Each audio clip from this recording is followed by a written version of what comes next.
Fordi det er dejligt at køre, hvor der ikke er biler.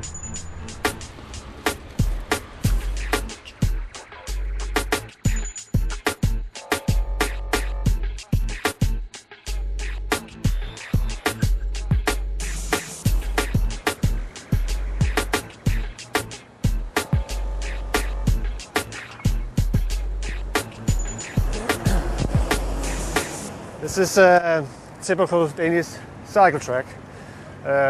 We have a curb here and a curb over here, separating the bicycles from the pedestrians and the cars. In this place we have about 25,000 cyclists both directions every day. And we have, I believe, reached the limit and are seriously considering to enlarge this specific cycle track.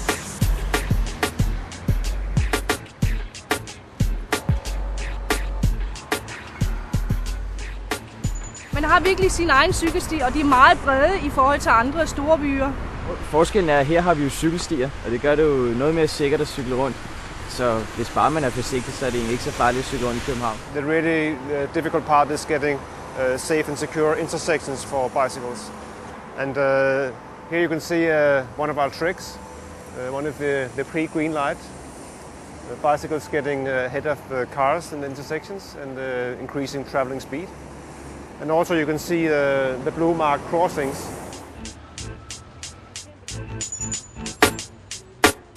Altså jeg tror, at de blå felter får mig til at føle mig mere sikker, men jeg tror stadigvæk, jeg vil cykle, hvis ikke de var der. Altså. Cars, buses, taxis and bicycles are getting used to one another.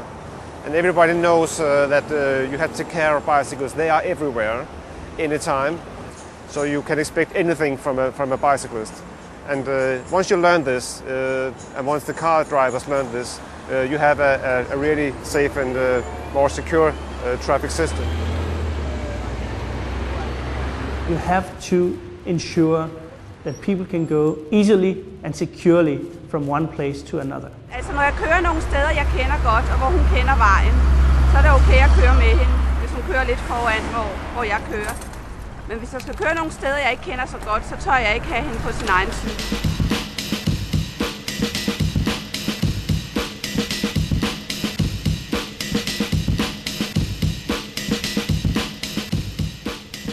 It's a Danish tradition. People have always been going on bikes. It's an integrated part of our culture. Actually, I don't think that many people really think about it. They just do it. Jeg har jo cyklet lige fra jeg var barn jo på 6 år eller sådan noget lignende. Jeg har ikke engang taget kørekort endnu. Fordi indtil videre så er det bare nogle andre prioriteter. Lige så snart han kan sidde sådan på en trehjulet, så er det jo bare afsted. Det ved jeg ikke. Hvis jeg har råd til en flot bil, så køber jeg sådan en. What I believe that everything we do in the cycle policy supports actually the cycling culture. And it's very important to talk about it as a culture, because you have so many things to do at one time. Ja, det er bare naturligt. Jeg ved heller ikke, om der direkte er en cykelkultur, men jeg tror, fordi vi har muligheden og altså de bedste omstændigheder for at cykle så meget, som vi gør, så gør vi det. You create the possibility, and you try to encourage people to do it. And we've done that for years, and now it pays off. Vi har lært nogle indvandrerkvinder at cykle, og de har haft 6 gange, hvor de har cyklet rundt omkring i byen. Og i dag har de så været ude på den store rute herinde, hvor det er rigtig, rigtig svært at cykle, fordi der er rigtig meget trafik og mange andre trafikanter.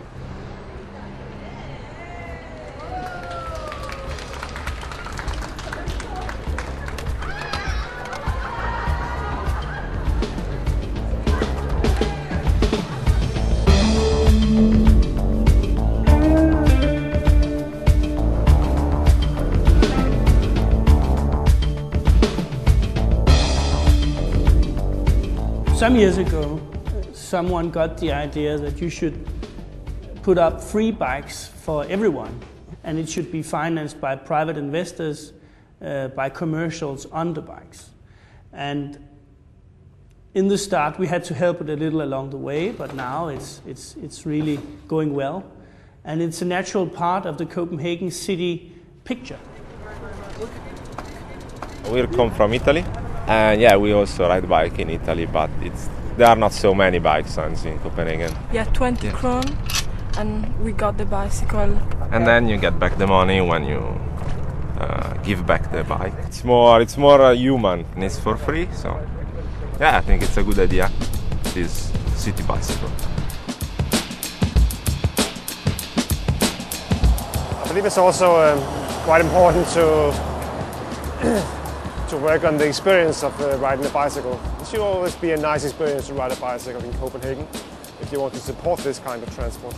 Det er rart at få noget vind i ansigtet og i håret og kigge på byen, og der er mere ro til at kigge på byen, når man cykler frem for, hvis du sidder i en bus eller i en bil eller går. Så det der med at cykle, det er bare en god følelse. Det er det der med hygge igen, tror jeg. Det er den danske hygge.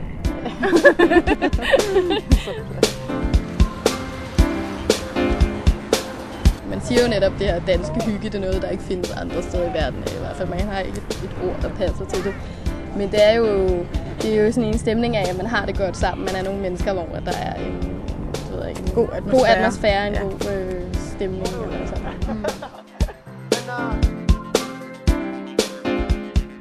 The level of knowledge about the environment, the discussion the last 30 years has had an effect, of course. But on the other hand, one must say that people's comfort is always a very big factor. So if it wasn't comfortable going by bike in Copenhagen, not many people would do it. It is a nice possibility, especially if the weather is nice. But even when it's bad, we see a lot of people going on bikes. Det er okay at cykle, men motivationen falder lidt, når det er sådan vejr her hele dagen. Når det regner her, så er det ikke så rart at cykle, men så er jeg vant til at gøre det, og så er det det hurtigste.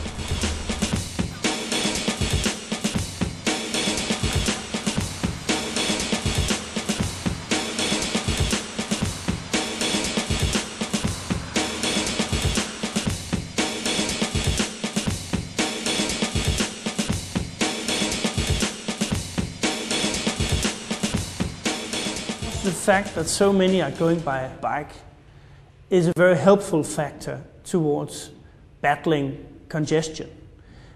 It would be a very, very huge problem for us as a city if people suddenly started only going by car or taking the public transportation.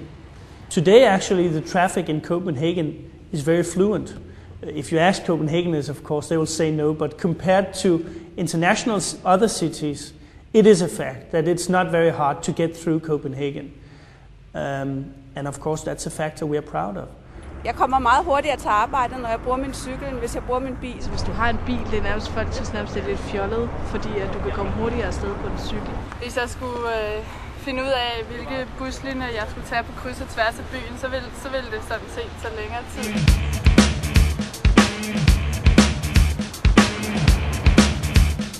The way that we approach the future, I believe, is during the planning work, in the way that we integrate cycle facilities in every kind of way that we are introducing new facilities in the city. Jeg synes, cykelforholdene er jo ret gode. De bliver jo ikke meget bedre herinde i København sammenlignet med andre byer. Jeg kører hen og sætter min cykel mellem de 2.000 andre cykler på Nørreport og håber, den står der, når jeg kommer tilbage.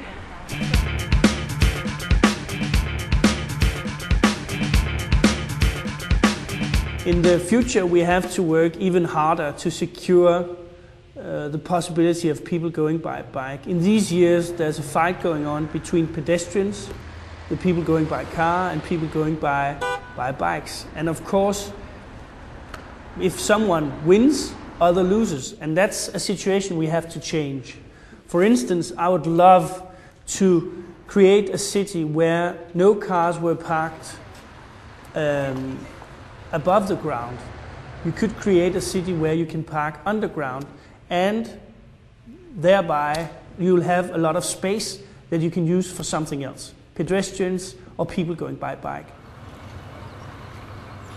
The really important advice I can give is create the opportunity, the possibility of going by bike, and make it in a secure environment.